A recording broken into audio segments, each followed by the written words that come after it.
There's a follow-up question for Blake and Brent Cousins of Third Phase of the Moon, the world's largest UFO YouTube channel. How far advanced do you think private corporations have in technology? Do you think Lockheed Martin may have developed a Tic Tac? Has Lou asked Lockheed what assets they have in their possession?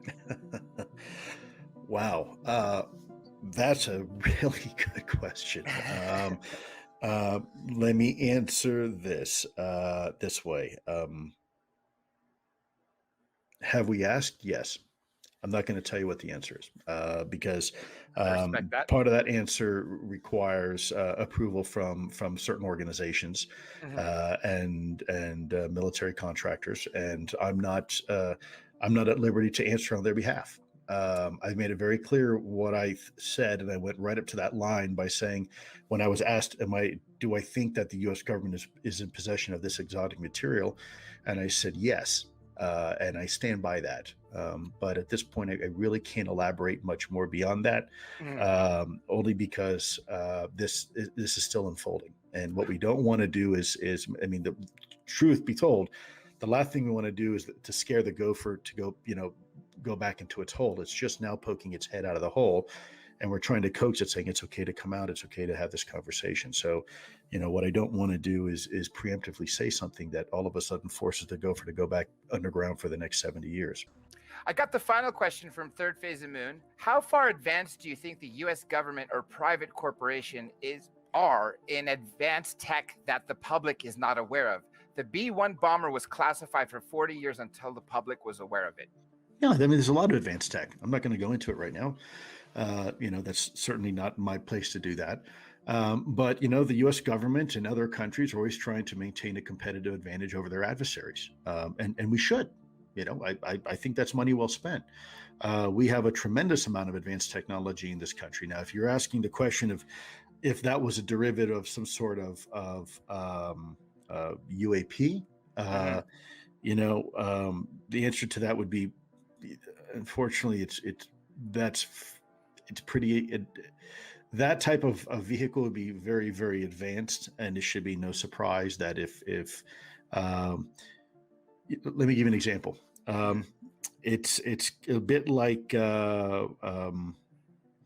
imagine an aircraft, a 747 that crashes in the Amazon, and everybody escapes. They jump out of the plane with parachutes, and everybody's fine.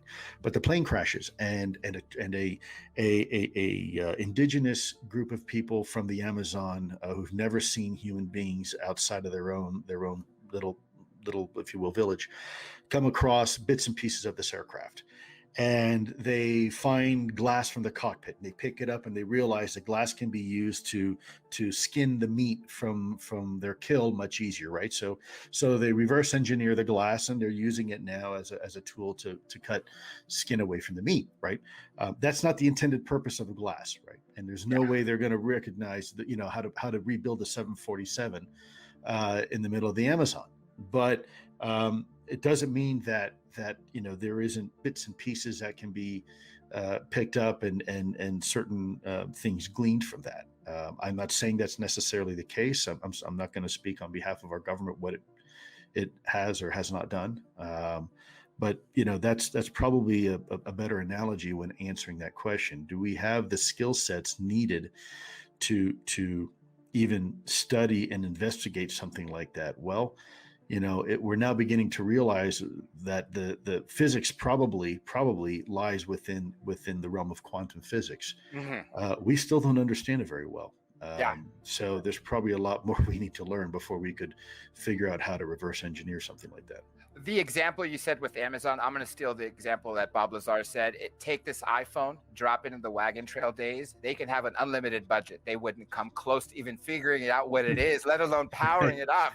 Right. Impossible. Now, well, you need an entire infrastructure, right? You need an ability to charge the phone, right? You need an ability to do a lot of things with that phone. You need cellular service for the phone to work, and you need GPS if you want to use a GPS. And there's these multi-billion-dollar industries set up for every single one of the capabilities on your smartphone. And unless you have all of those in place, chances are you're not really going to be able to utilize it very well. Now, what are you currently doing? Because you no longer work with TTSA, right? I am no longer affiliated with through the Stars Academy. That is correct. So what can you talk about what you're doing with your colleagues to Sure. further the truth to get to where we want to get to, which is seeing the facts? Yeah. Well, I think that will probably become apparent here at some point in the Okay. future, but we are working very hard, very diligently behind the scenes. We are engaging our friends and colleagues, both in the legislative side and the executive side of our government. We're also engaging the media and foreign countries to stimulate the conversation and facilitate that conversation between our country and theirs. We're doing a lot of things to help us pursue this initiative. There's 5 pillars of emphasis. I'll restate them again of what The we've 5 been doing. variables, right? No, not observables. No. Okay, gotcha. There's also happens to be 5 areas of think of this as a military or an intelligence campaign. What we are doing is very deliberate. It's very, very methodical, and has to be synchronized. So, and very well coordinated. So, in essence, the first pillar of emphasis is legislative engagement, which is where Chris Mellon comes into play, making sure that our elected officials know this is a good conversation and it's okay to have this conversation. And then the second pillar of emphasis is executive level engagement in our executive branch, so department heads and secretary level, letting them know that this is a national security issue and they should pay attention to it, right? And to hell with stigma and taboo, because this topic isn't going away. The third area of emphasis is foreign government engagement. Engaging our friends and allies, putting them in contact with the right people here in Washington, D.C. for them to get more information and perhaps start sharing information that they may have on this topic with us and vice versa. The fourth area of engagement is media engagement, and that is engaging mainstream media so they know it's okay to have the conversation as well. 3 years ago, nobody in their right mind would have touched this conversation.